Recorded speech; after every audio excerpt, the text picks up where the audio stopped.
বাংলাদেশ একটা বস্ত্র অধিদপ্তরের মতো তারা আমাদের একটা টেক্সটাইল ইঞ্জিনিয়ারিং কলেজ বাতিল করে দিচ্ছে।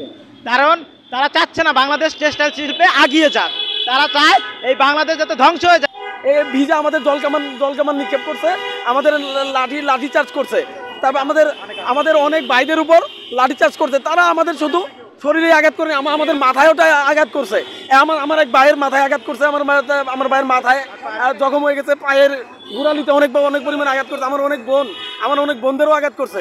আজকে আমাদের কর্মসূচি ছিল যে আমরা আমাদের সামনের রবিবার আমাদের লাস্ট ডেট, এর ভিতরে আমাদের নবায়ন না করা হলে আমাদের ছাত্রত্ব বাতিল করে দিবে। এই যৌক্তিক দাবির প্রেক্ষিতে আমরা সচিবালয়ের সামনে অবস্থান করি, আমরা শান্তিপূর্ণ অবস্থান করি এবং আমাদের এই কার্যক্রমগুলো তাদের কাছে তুলে ধরি।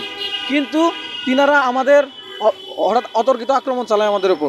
তারা এমনকি আমার মাথায়, এই যে এখানে মাথায় একটা বাড়ি দিচ্ছে।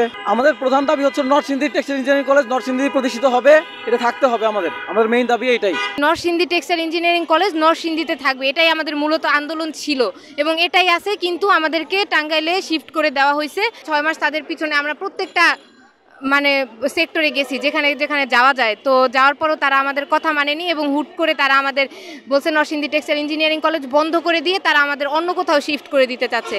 এটা নিয়ে আজকে আমরা সচিবালয়ে আসছি। এর আগেও আমরা সচিবের সাথে বসা হয়েছে, সব কিছু হয়েছে। তো আজকে আসার পরে আজকে আমাদের শিক্ষার্থীদের উপর এলোপাথারিভাবে আক্রমণ করছে।